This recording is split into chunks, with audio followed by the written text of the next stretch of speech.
It is Thompson to Clark. Brad and I are back here on a Monday evening. The Giants are also playing the Washington Nationals as we are recording, and as Casey Schmidt swings through a hanging curveball. Yeah, breaking news. He squared around a bunt on the pitch before that. So there you go. The Giants are rightfully playing well against the Nationals behind Logan Webb. Really good start again, second in a row for him. And they had a pretty decent week, though. When you play the A's, you kind of want to get both of those games instead of just one. But they did go into Cincinnati and take 2 out of 3. And lots of stuff happened and lots of stuff didn't happen because the trade deadline, which last week we talked about how we would come back and maybe someone, I would try and record if something interesting happened at the trade deadline. And I guess you could say interesting, but it was more interesting in the way that the Giants sold off a couple of guys in Alex Cobb and Jorge Soler. And then the person that they did trade for, Mark, how do you pronounce his last name? Kana. Yeah. I've heard Kana and I've heard Kana, but so yeah. He is kind of like the perfect Zaidi player, but also the player that the Giants fans cannot trust or get behind. Like, I'm sure Zaidi was like, perfect, and the fans were like, really, another one of these guys. I think the news with Wilmer's knee today, though, kind of solidified like what. Now we know why the trade was made. So. But I think the fans were rightfully so hoping that they were going to go get some bats. And I don't know what bats were out there, because when you actually look and see who was actually traded for, it wasn't great shakes. No. And that doesn't mean that they couldn't have offered more to get somebody else. It just means of the players who were traded, there wasn't a lot out there who got traded. But they essentially, there's a little bit of addition by subtraction. When you trade away Luke Jackson, that is addition by subtraction, because he was utterly horrible for this team. And we've piled on this guy all year, man. Well, look, and the thing is, we had high hopes for him. For sure. To the Giants, right? Because he pitched some solid innings for a World Series winning team. He's a Star Wars fan. His first name was Luke. We're like, this is our guy. And this year, he was one of the worst pitchers who was getting regular innings in baseball. So it's not that there's anything personal. It's just all about performance. Like, we wanted to like the guy. We wanted to like him a lot. And we'll talk a little bit more about all the stuff that happened, because there were other things that were related, such as Marco Luciano is up. Encarnacion is up. How do you pronounce his first name? You're asking the wrong guy, man. Is it Gerard Encarnacion? Yeah, I honestly have not heard many people say his first name. I want to say Gerard. But, it's I'm gonna have to look that up. I'm gonna see if I can find. Are there any sites that actually enunciation guide? Phonetic pronunciation? Yeah, I don't think so, but let's try. So before we get into all of that, I think the main thing that we have to talk about first and foremost is that a San Francisco Giant threw a no-hitter. His name is Blake Snell. The same Blake Snell who had never thrown into the ninth inning before in his major league career, which is kind of fascinating when you think about it. And they let him go into the ninth. I think he had what did he have heading into the ninth? He had like 108 pitches or something like that. I think because he finished with what, 114, 115? Yeah, and they were swinging. The Reds were swinging. They weren't trying to force deep counts on him. And so he got out of that last inning with only a handful of pitches. So that was fun. It was unexpected, I would say. And unexpected because we know he doesn't go deep into games. But in this particular game, he had the strikeouts and he still had a sort of low pitch count, which allowed him to go into that ninth inning. And that was this season has been so average that we have been disappointed because we expected above average.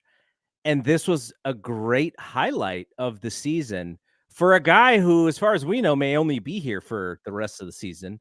But that was really fun to watch, and it kind of gave you a little bit of a vision of if they did figure out a way how to keep him. If they were able to keep him, if they were able to keep Robbie Ray, and those are both giant question marks. We have no idea, which is why not getting a bat was probably a little bit even more frustrating because Farhan said, "We have the best starting rotation in baseball." And that counts Kyle Harrison, and that counts Birdsong in that 5 too, 2 rookies. Yeah. And so Farhan made that declaration, and I was just like, great. Why didn't we get a bat?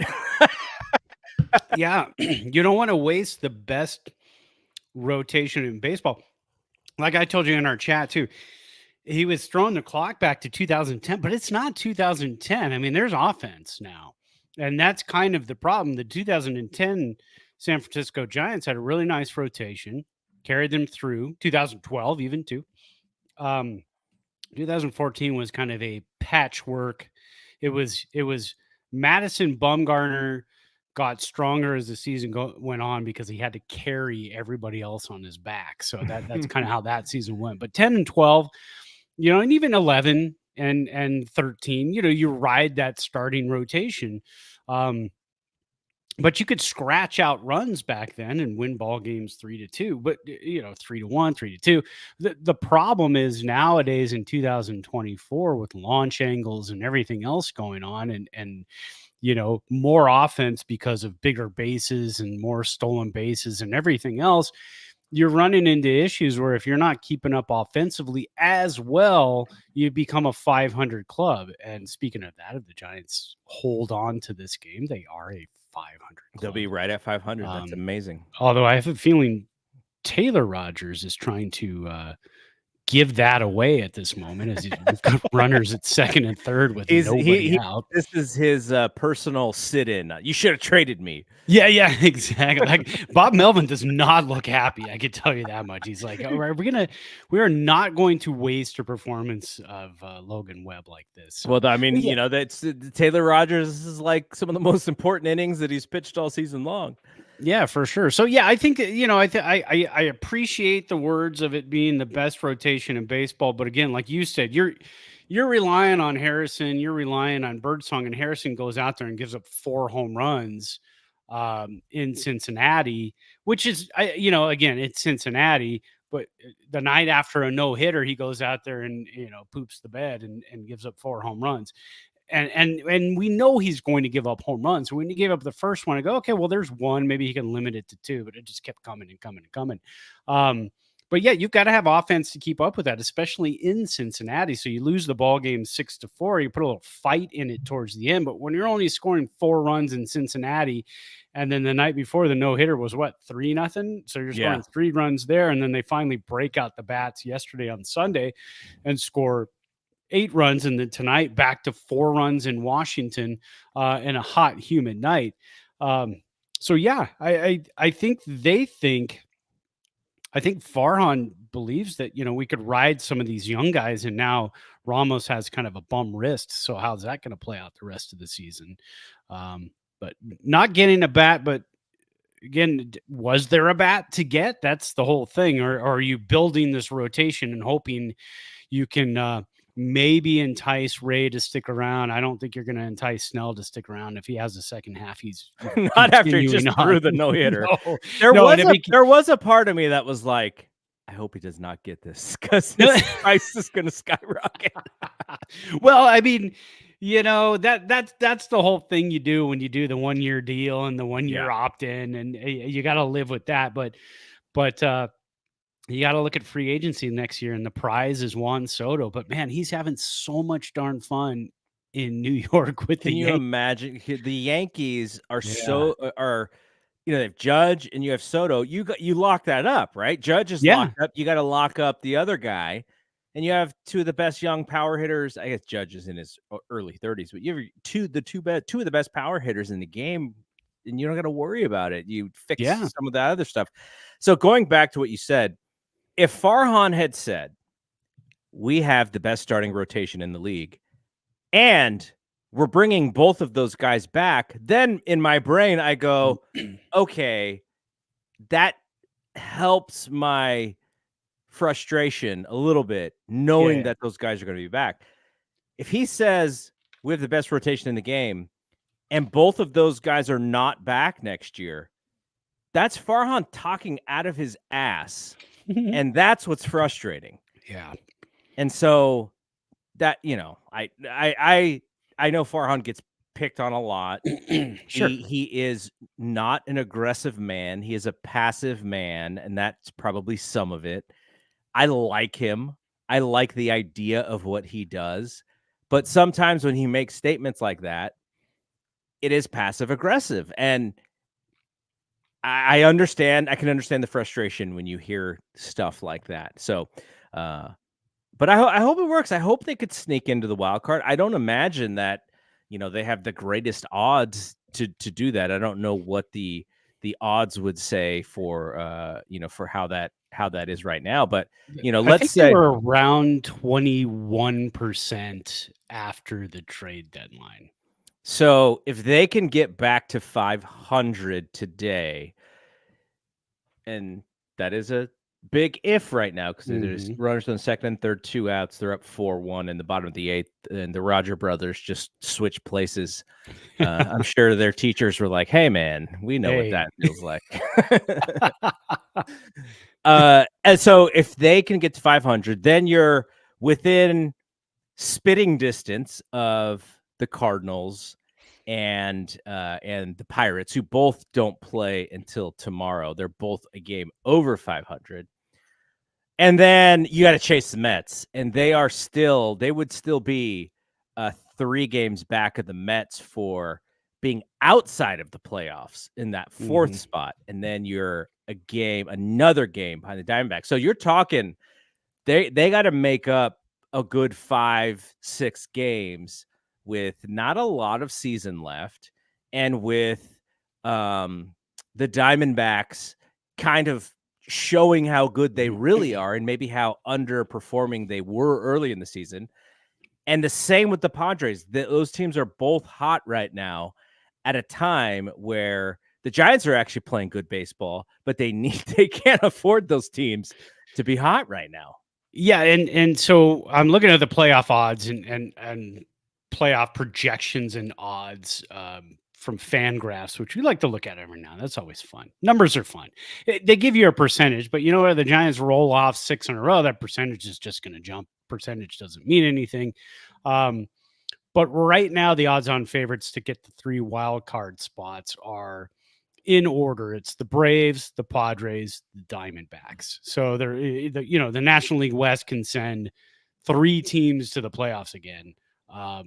And if anybody says the National League West is not tough, it is. Honestly, it's the toughest division in the National League. You got the Mets, the Braves, and the Phillies in the East. But other than that, you got the Nats and the Marlins. The Giants are fighting, Diamondbacks are fighting, Padres, Dodgers, and we do have the Rockies. The Rockies have a 0% chance of making the playoffs. That's always a fun one to look at. But yeah, in order, you got the Braves at 83%. You've got the Padres at 75% chance. Diamondbacks at 65% chance. Then after that, you look and you got the Mets at a 45% chance. Then you got the Cardinals at a 16% chance. And then the Giants and Pirates tied with a 12% chance to make the playoffs. So, basically not giving the Giants much of a chance to sneak in there. And like you said, you need the Padres or the Diamondbacks to get cold is kind of what you need. You also need the Mets to get cold. You need the Braves. You need a lot of teams to kind of get cold so the Giants can jockey for position. And so right now it really doesn't look like that. I'm one of those guys though that I'm always, me, I'm always looking at those standings and going, okay, hey, if we can win this series there's and a this series, chance. there's always a chance. And that's what's great about baseball. You play every single day. So if you have a stinker one day, you come out the next day, you could, and that's the whole thing with the Reds. Okay, that didn't go as well as planned. You get the no-hitter, the next night you get dumped on, and then the next day you score 8 runs. You go, well, we could have swept that series. Bottom line is you won that series, and you have to keep winning series. Yeah. But at some point, you have to sweep a series. The Giants swept the Rockies in 4, but you got to sweep the better teams. And when the Giants do face the Braves coming up, because they got the Braves at home, right? Coming up, I believe. So when that, or no, wait, are we go to Atlanta? No, I think we have them here. I'll look right now. Okay. And the reason why I know that is because I got the email from the Giants saying 2 for 20 tickets. Oh, that's right. Yeah. Are on sale. Yeah, I did see that as well. So yeah. I did look. I was like, 2 for 20 is good. But then I have memories of my car getting stolen, so I don't know if I want to go back. Oh, that's right. Yeah, don't do that. I did pick up a Chevy Trax though, so I do have a vehicle now. Nice. They play the Braves next week, Tuesday through Thursday. No, Monday through Thursday at home. You know, I am not against, by the way, the Nationals, not a high quality baseball team, right? But I don't even mind. Like if we and look, the Nationals aren't terrible. The Nationals are closer to the Giants than the Giants are close to the Diamondbacks, or Giants might be right in the middle. But I have no problem with sweeping the Nationals and going like, hey, are we good? Like you got to beat the teams that are in front of you, and they're on the road, and the Nationals aren't playing terrible. Like if you look at their home record, they're 3 games under 500 at home, but they're not terrible on the road. They're not as bad as the Giants are on the road. So if you go into Washington and beat the Nationals 4 games in a row, I'm good with that.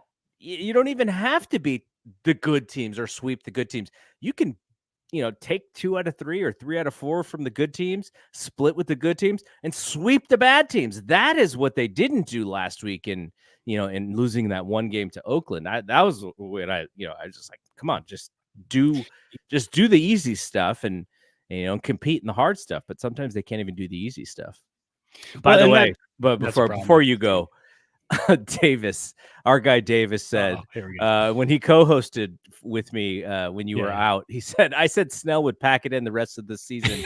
That's why I'm not a baseball podcaster. Hey, Davis, we have said many, many things that have not come true.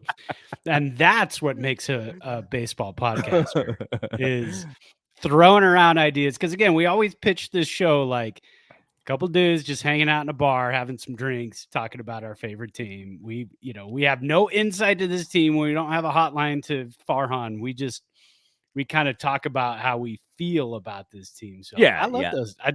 That take is a Giants take right there, and I love it. Well, here's the thing, right?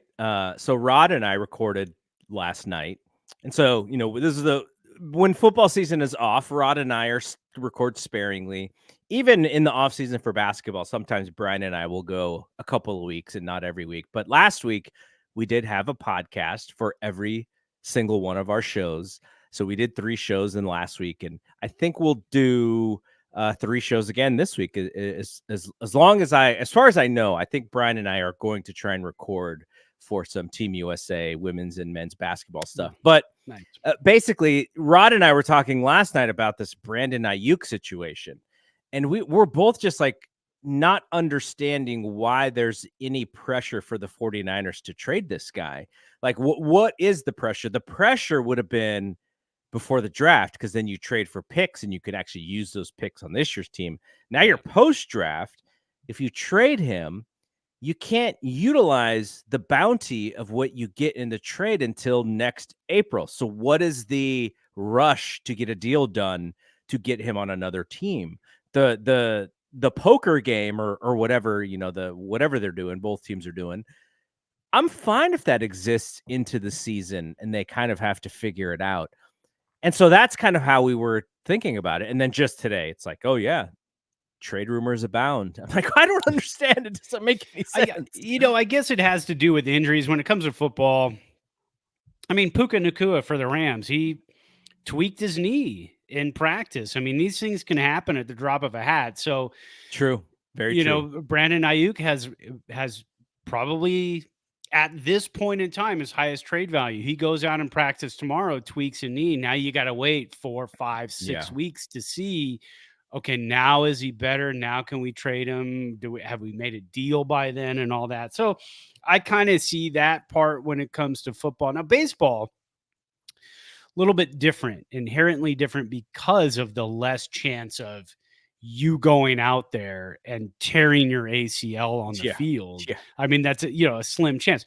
Pitchers, a little bit more of a chance when it comes to your arm. But if you don't have a history of it, like let's say a Kyle Harrison, you want to go to trade him. He doesn't have a history necessarily of arm issues recently.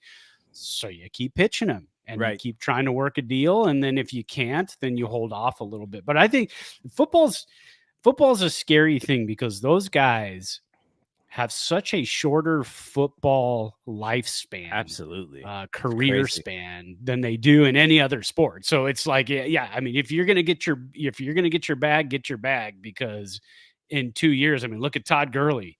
Todd Gurley was on top of the world, got his bag, and all of a sudden the arthritic knee came back from college. I'm with Todd Gurley, man. I know what that feels like. Yeah, I got two of them. I got two of them. Yeesh. So yeah. Well, you remember when we were much younger men, the best player in football was Terrell Davis, like one of the greatest fantasy football players of all time. Yes. And it was like 3 or 4 years and he was done. Yeah. And not effective at all. And they moved him out. And you get the oddity of a guy like Marshall Faulk, who will give you 6 or 7 years, or McCaffrey, who can give you, I mean, he's given, the Panthers and the Niners quite a few good years. Mm-hmm. Here's some breaking news for you. Matt Breida has signed with the Niners. The Cheetah, Matt Breida. He's back. That just came across the Twitter. That's amazing. When Crystal was watching some 49ers, so this goes back to not this last year, because now that I do the 49ers podcast, she absolutely hates watching football with me because I'm like so focused and I'm taking notes and I'm not being conversational. But the previous Super Bowl, the Jimmy G Super Bowl, Matt Breida was a big part of that team. And so, she was watching Matt Breida. We were talking about Matt. I was like, do you know what Matt Breida's nickname is? She's like, oh, it's got to be the Breeze. And I was like, no, it's the Cheetah. So she hated the Cheetah so much because she thought she had the best nickname for Matt Breida. So she just absolutely just will not call him the Cheetah. She's like, nope, it's the Breeze. The Breeze. I like that. I'm going with Crystal on that one. I would rename him the Breeze. I like that. Even though he's not a running back and he's not a wide receiver, and the Breeze doesn't really make sense because he's not fast, but it kind of rhymes with his name. So I got to go with it. Yeah, totally. All right. So let's talk a little bit about some of the things that happened. So we mentioned the Soler trade. So what does that mean? Well, it means Luciano is now up and he's going to hopefully at least hit every day. Yeah. What do you think about that opportunity for him? I think it's a good opportunity. It's a frightening opportunity because we want him to do well. Obviously, we're Luciano fans. And we talked about this. I don't know how long ago, back when he was up and then back down, and we were trying to figure out, what's the best spot for this guy, and all we could come up with was DH. Yeah, exactly. And we were like, but we already have Wilmer Flores. We already have Jorge Soler. And at the time, but this was right after the whole JD Davis thing as well.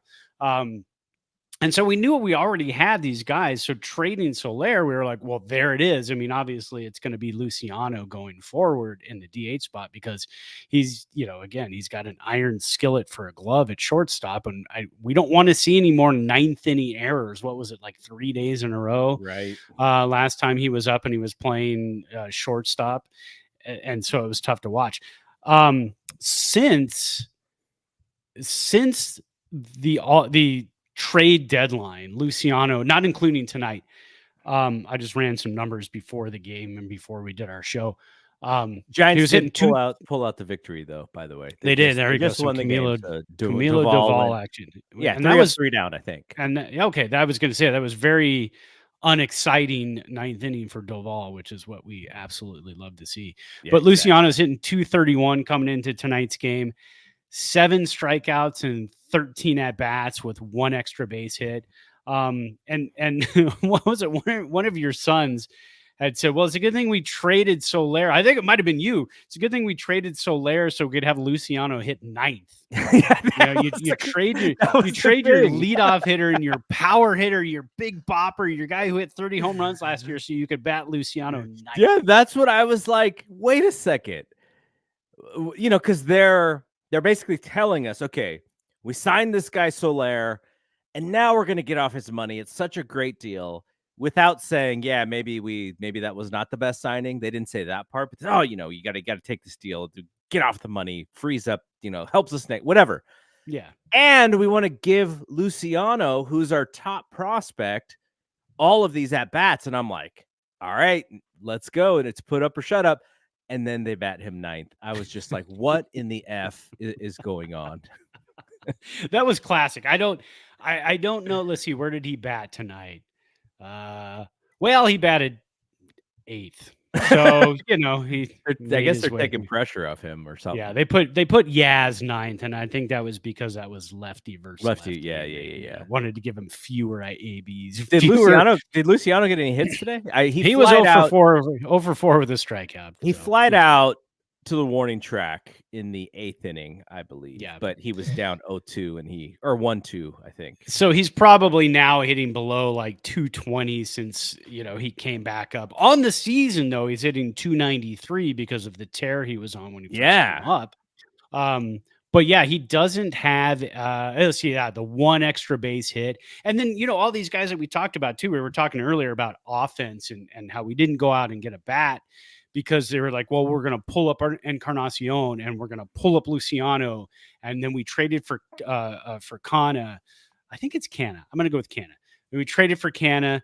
Conforto was another name that was being thrown around that we thought we might lose him in a trade as well to free up some outfield space, bring up Luis Matos. But instead they kept Conforto. So since the trade deadline, Conforto, again, this is going into tonight's game. We're not counting Monday night's game against the Nats. This is, the trade deadline through the end of the Cincinnati series. Conforto had 17 plate appearances, hit 333, starting to kind of turn it on a little bit, 202 WRC plus with a home run and 3 ribs. And then Canna coming into tonight's game, just 2 for 3, but hey, he's got a couple of knocks. Let's see what he did tonight. 1 for 3. He's hitting 236 on the season, but that's combined with his. He was in Detroit, right? Yeah, yes, with his Detroit numbers. See, I thought he was coming from the A's because I'd just gotten a card in MLB The Show. Oh, yeah. So you got he was on the A's, and it was a classic one. It was one from a few years ago. So Encarnacion, he's now hitting 308 because he went 2 for 4 tonight, but he does have 2 more strikeouts. So let's see. Let me do my quick Brad math here. 9, 10, 11, 12, 13. He's got 6 strikeouts and 13 at bats so far since being called up, and then 2 extra base hits. So again, I think Farhan's thought was, well, we have these guys that have the potential to have power in the minors, in Luciano and Encarnacion, and then Canna can take the place of Wilmer Flores and be that right-handed bat that's dangerous against lefties. which he has shown so far. He's gotten some hits. He's also a vet, so if he does have a little bit of a inconsistent lineup situation, he's not gonna, lose confidence or anything. No, exactly. And he's also battled through long seasons and been there during pennant races and everything else and trying to, fight for playoff spots. So he knows what it's like because it's a veteran presence and that's good. I'm fine with that. But not adding that bat that could, have the potential of, maybe a Bo Bichette who we have talked about. Right. And I think that who else was out there? There was possibly Vlad Jr. Again, Toronto was kind of tight-lipped on who it was they were getting rid of. They did get rid of a few players, but they didn't get rid of their big. They got rid of their catcher, didn't they? They did. Marino? No, not Marino. Jensen? Yeah, Jensen. Yeah. So yeah, they didn't go crazy with a fire sale or anything. So who's to really know who was out there? And I think Farhan thought, well, we've got these guys that can come up and do some damage. There's also who's out there. There's also who's out there, and then who's out there for Farhan's price. That's also that's also the thing. He's not going to make a very irresponsible trade unless he believes, like in 2021, that they have a chance to win it. Going after Chris Bryant. I'm not saying that was irresponsible, but that was his big, trade. You're trading worthy prospects for the idea and the chance of winning a World Series. By the way, our guy Big Leo said, I think the Giants didn't sell mostly because ticket sales would have sunk. I sort of agree. And this is what Brad and I have talked about, which is, you cannot bring in a Blake Snell and a Matt Chapman and a Soler and a Robbie Ray at the beginning of the season and say, all of our chips, we're just pushing them in the middle, and then get to the trade deadline and say, okay, I lied. Like you can't do that with the fan base. So I actually was a little bit, I would say I was surprised at who they did trade off. But when you think about it, it did make a little bit of sense because then going back to your Luciano point and Encarnacion point, I wonder how much of this is Farhan going like, you know what? Maybe Ramos could have done this for us last year. We just didn't give him the opportunity. And so he's looking at giving these younger players more ABs so that we could see like maybe these guys can actually help us.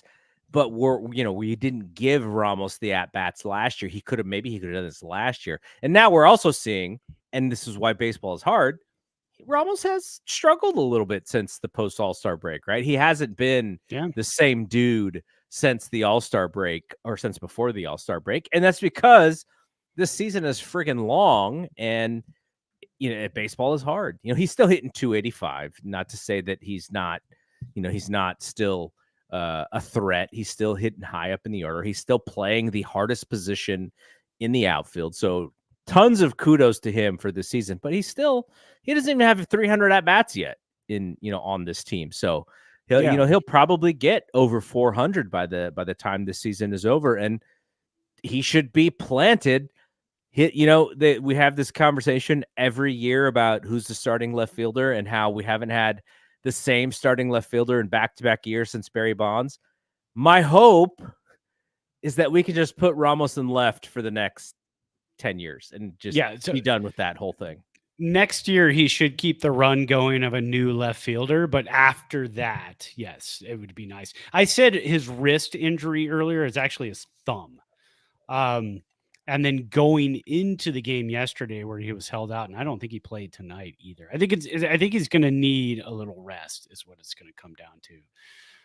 No, Ramos didn't play at all tonight, but going into Sunday's game before he was held out, he was 3 for 21 with 7 strikeouts. So, I mean, it's kind of slowed down since the thumb got hurt. And he's always going to be susceptible to the high fastball. He loves swinging at that thing. And I think that's going to be where pitchers, because now they have lots of iPad video on him, cloud video on. It's not tape anymore. It's cloud video. They have lots of cloud video on him. And I'm just watching games, so I don't know what the actual pitches are, but I'm seeing him swinging a lot of high fastballs, and those are the ones that he's missing. But Davis made a comment that I was actually going to go right to Fitzgerald. So my son is the biggest Tyler Fitzgerald fan there is. Every time Fitzgerald does something, we see a text in our group chat that just says Fitzy, and I know exactly what that means. He doesn't have it's just one word. As soon as it happens, like today he said Fitzy, and I thought the game already started, and he hit a home run. I was like, wow, this is great. Yeah, you don't need to look it up when you see that. So Davis basically said that Fitzy took some of Ramos's secret stuff, but it'll be great if both of them are hot at the same time, because two young players, offensive players, hot at the same time for the Giants, get Luciano in there. That'd be so much fun, because you look at how much fun we're having with when Harrison pitches well, when Birdsong pitches well. You kind of have a little bit of confidence in, maybe Farhan has done some of the right things, and if these guys, these hitters, Ramos isn't Farhan's guy, but still he's come through the system under Farhan's watch. So that will be fun, because Tyler Fitzgerald he's on a roll. This dude has like 12 home runs already. And I want to say he probably had like 2 or 3 before the last 3 weeks. So he's on quite a roll. It's fun to watch him play. That's what I can say, is it is fun to watch him play baseball. And Davis brings up I know Davis is being humorous, and I totally get it, but he brings up a point that's been like driving me nuts since post 2021, and that's, why can't 2 players on the Giants get hot in the lineup at the same time? Why is it so difficult to pull off that? Because we talk about this all the time. Patrick Bailey is ice cold, but Ramos is on fire, and it's like, as soon as Ramos cools off, Patrick Bailey will catch fire. Yeah. As soon as he cools off, somebody else will catch fire. There's always somebody in the lineup, but there's never 2 people at the same time.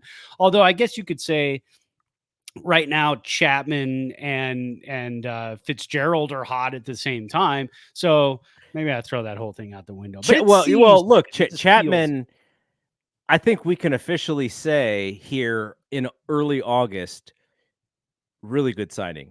Oh, fantastic. Steal of the free agency, because nobody else picked him up. Other teams could have had him for 5 years, 4 years. But again, what happens with him, though? Because, we're happy that he's had this really good season, but that also enhances his value on the open market. So that worries me a little bit, because the hitting thing, I knew, like, I have friends who are Blue Jays fans, and they're like, look, he's going to drive you nuts at the bat. He's going to get streaky, but then he's going to strike out like 20 times in a row, and you're going to be driven nuts. But the defense is a joy to watch, and that has been true. He's been amazing. The power has come back. He has the opportunity to maybe hit 25 jacks from the right side, which we haven't seen in a little while, and which we were hoping that Soler was going to be that guy. It could be Chapman if he stays, pretty hot with the power bat, hits another 8 home runs, that he could get to 25. That would be awesome.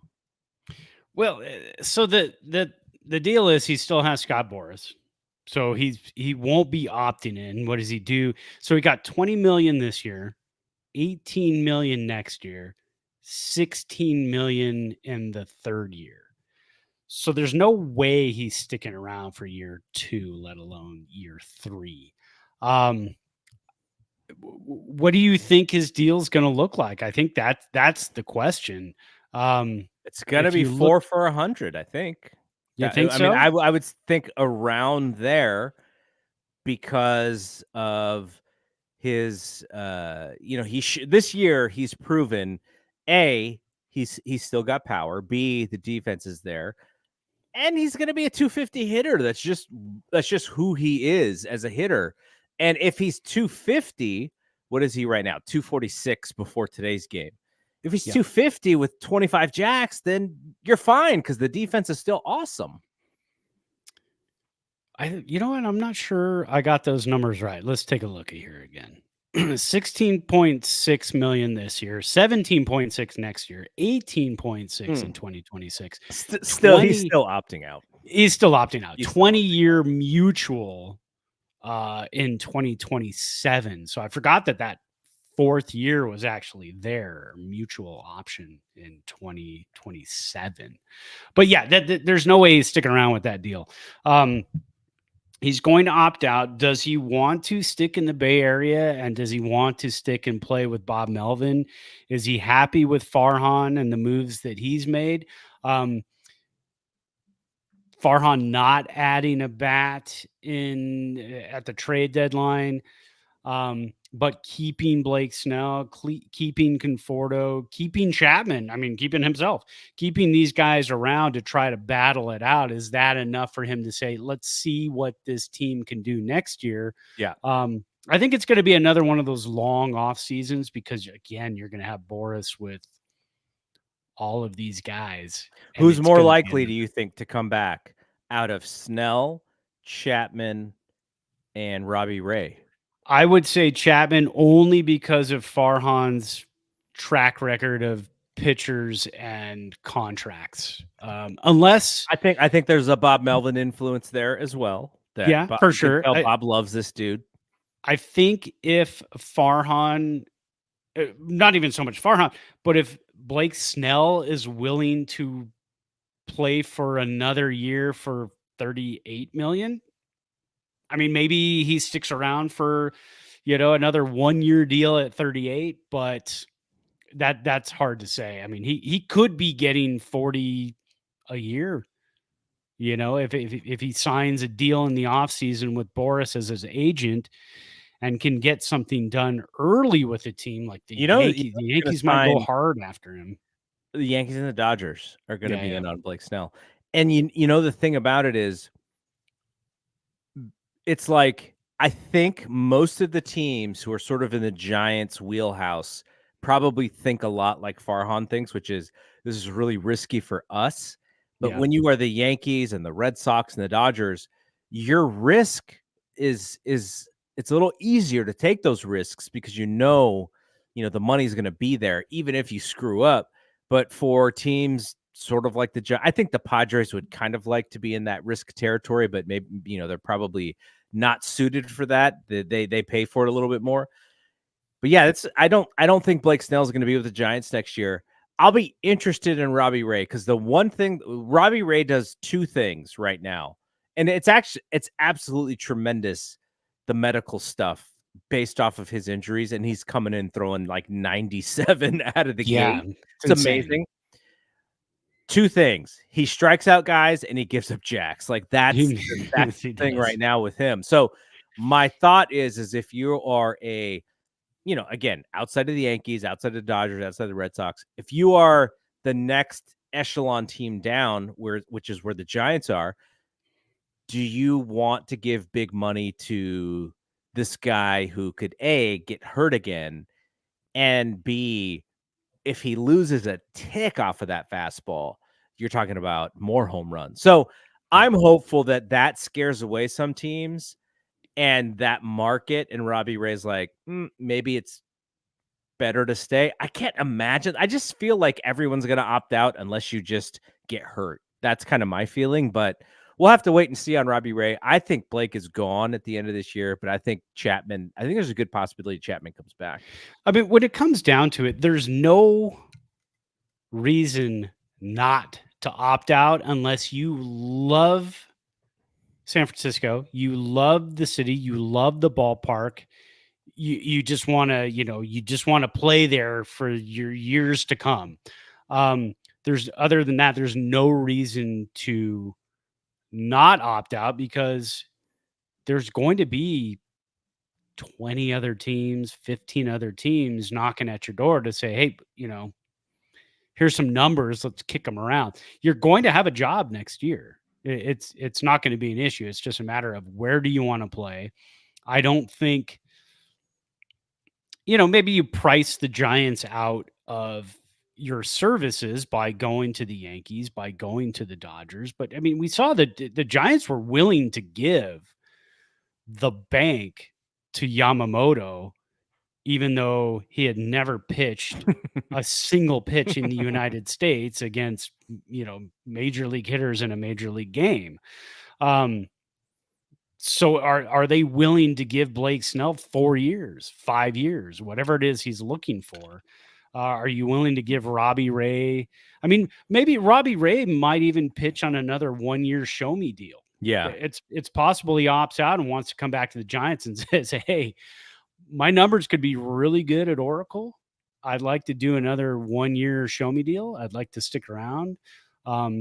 Because again, when you're pitching in that ballpark and you get to pitch with guys like Webb and you get to pitch with guys like Harrison and Birdsong and these young guys coming up, and you get to be the leader in the clubhouse, that's a lot of guys like that. It depends on, what it is they're looking for. So it's going to be another, it's like 4 years in a row. It's going to be another weird offseason for the Giants.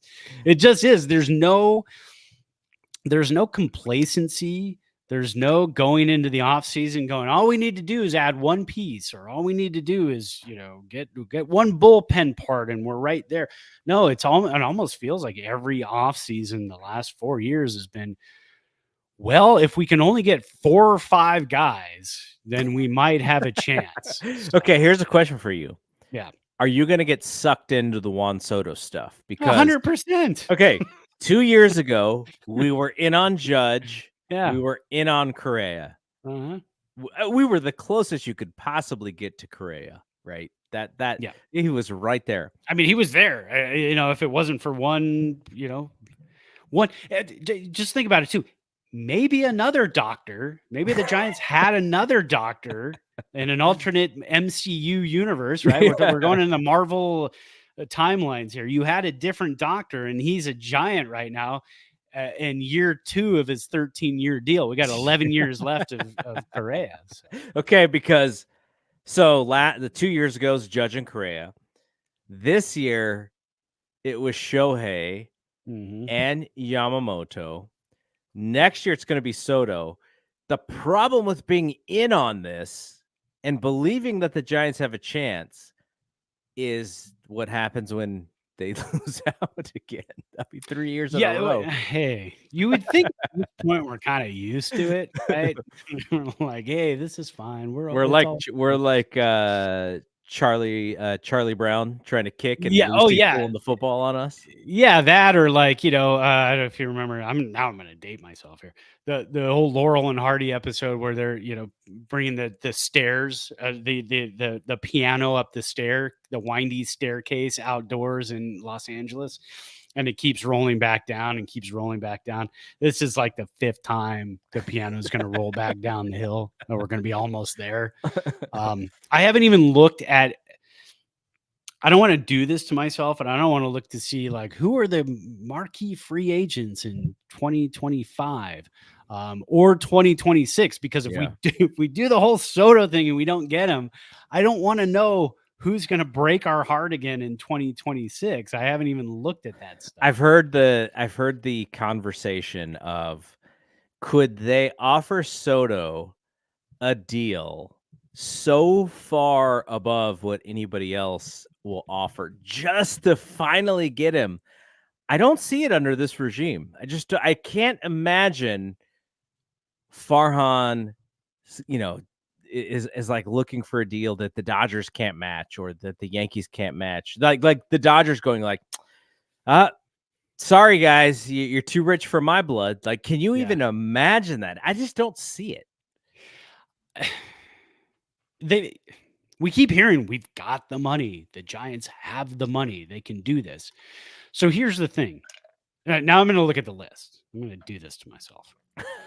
And we know Cody Bellinger is going to be back out there. Oh yes, he was another one of those 1-year guys. Juan Soto's going to be there. By the way, what is Cody? Is Cody Bellinger playing? He didn't make the All-Star team, did he? No, he's playing. He's not having the greatest season. He started out hot. But I think he's been battling some injuries So this that might season. be good for them then. Maybe he's He's hitting I don't know. 274, 11 home runs. I mean, super. It's basically, hey, look, Tyler Fitzgerald has more home runs than Cody Bellinger. So, but nobody's gonna pat Farhan on the back for that one. No. But if you look at some of the more, this one's intriguing. Garrett Cole, he's going to be 34 next year. Oh wow, is he really that old? Yeah, and he's due 36 million, but he's got an opt out, and he's making 36 this year. So he has an opt out, so he can opt out and say, "Look, I think I can get more than 36," but I'm not sure he can get more than 36 We don't have Brandon Crawford on our team anymore, though. Yeah, this is true. So they can't be buddies. Here's two more pitchers who are either getting their AARP cards or signing with the team, and that's Scherzer and Verlander. So oh my gosh, and I don't know. I'm surprised Scherzer's shoulder is even still put together. He just went on the IL again, so yeah. Blake Snell opt out, or 38 million with the Giants. I feel like on the top 10 list, the Giants are going to have 3 guys based on the opt-outs on that list. It's possible, but again, 38 million. He can stay in for one more year and get $38 million. Yeah, that is interesting. But so that's going to be a tough one. Goldschmidt's going to be out there, but again, we're looking at 37 years old. Paul Goldschmidt not having a great year. Here's the one: Teoscar Hernandez. That's going to be a big one because he's having a fantastic season in Los Angeles. The Giants like outfielders; they could use another outfielder. Of course, we'll have Jung-Hoo Lee back. Patrick Corbin from Washington. We just faced him tonight, I think it was. Mm-hmm. Robbie Ray, again, opt out, or he can make 25 million to stay, which is another one that I think that's again the possibility that he sticks around for a show me for 25 million, but he is going to be 33 next year. So that's kind of a tough one. Pete Alonso is going to be out there. That's going to be a big one. The Giants could always use a first baseman that's going to stick around for a few years, and he'll be 30 during the season next year. Bregman's going to be out there. So if they don't get Chapman, do they go hard after Alex Bregman, who's only 30 years old? And then you go down the list and you're looking at, Conforto is going to be a free agent. Oh, yay. Matt Chapman again, free agent. And then you go down the list and you're looking at, actually Marcell Ozuna is going to be a free agent. He has a club option for 16 million actually. So they're going to pick that up for 16 million. So that's not going to be a thing. Kenley Jansen will be out there. The Giants could use some bullpen help. So there's going to be, a lot of players that the Giants could possibly look at. And it's going to be another one of those off seasons where the Giants fans are going to say, here's my list of 6 guys that we want. Maybe we get 2 of those, and maybe those deals are 3-year deals with an opt-out after every year. I don't think it's going to be a big heavy. But again, this is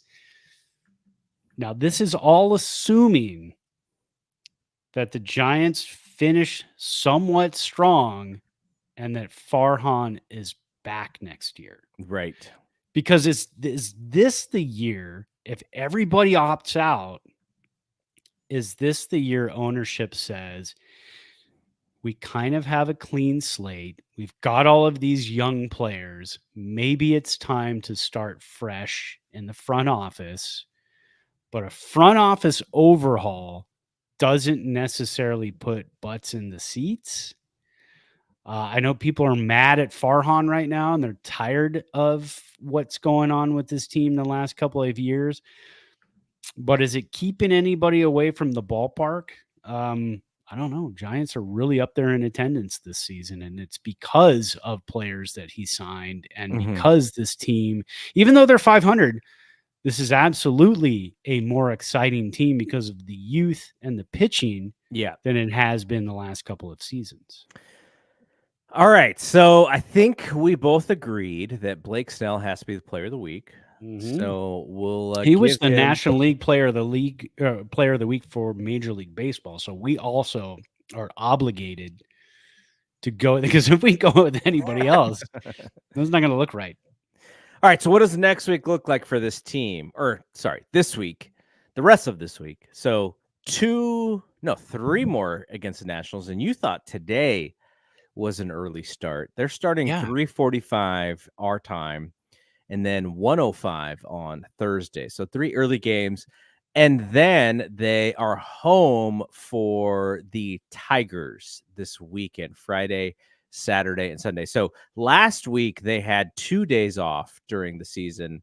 This week they have no days off.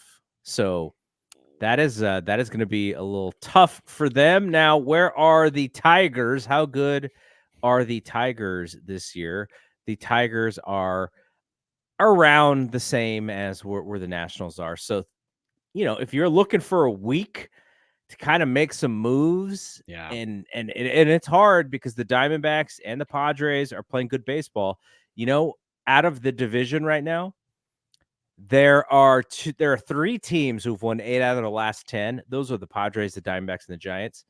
Dodgers 4, Rockies 3 out of their last 10. So, unfortunately for the Giants, if you are going to stay hot, those other teams are hot too. San Diego has Pittsburgh tomorrow. The Diamondbacks are playing Cleveland right now. So not walkthroughs, like those are competitive teams. So we'll see what happens there. But hopefully, really, it's what you said earlier, which is they just need to get on a run. If they get on a run, that kind of tells you that you should pay attention to them. Yeah. But if they do this whole thing, which they've been doing all season long, is they win a few games and you get excited and then they lose like 4 out of 6 and you're like, they're just the averagest team in the league. That's kind of how I've seen them all year long, is they are just the definition of average. And what is their record right now? 500. So it is really about, them kind of showing us that they are different. They are better than average. And we have not seen that yet. Well, with 6 games left this week, already winning tonight, if the Giants could gain, there are 4.5 games at the start of play today with this win. Now they're 4 games out of the final wild card spot.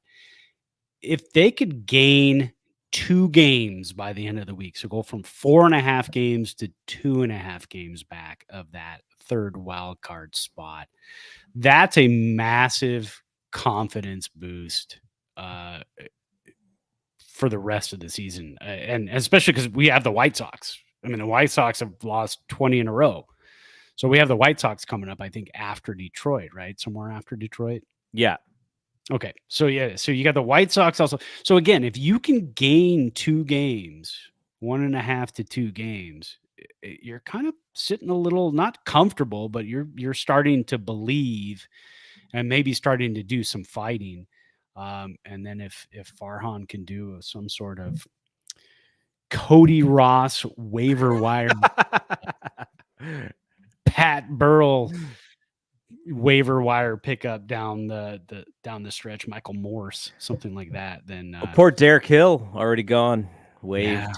Miami Marlins. I don't think he was it.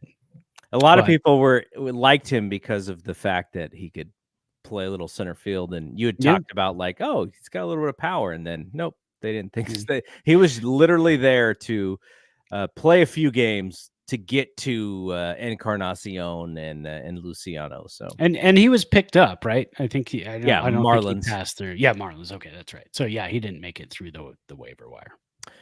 All right, we will be back. You have a vacation coming up here?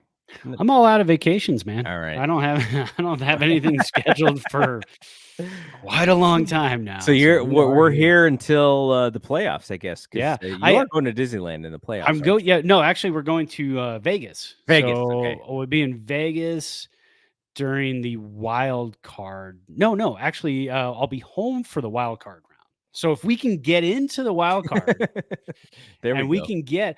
See, that's the thing is the problem though is if we sneak into that final spot in the wild card round, then as it is right now, this is intriguing. As it is right now, we would have to play the Milwaukee Brewers in Milwaukee for 2 out of 3. That's where we would be. But the Dodgers could lose a few and the Brewers could win a few, and then we could play in LA in the first round and the wild card round for the best 2 out of 3. So there you go. Mm-hmm. All right. So we'll be back next week. For Brad, I am Double G. We will see you when we see you. Peace out. Peace.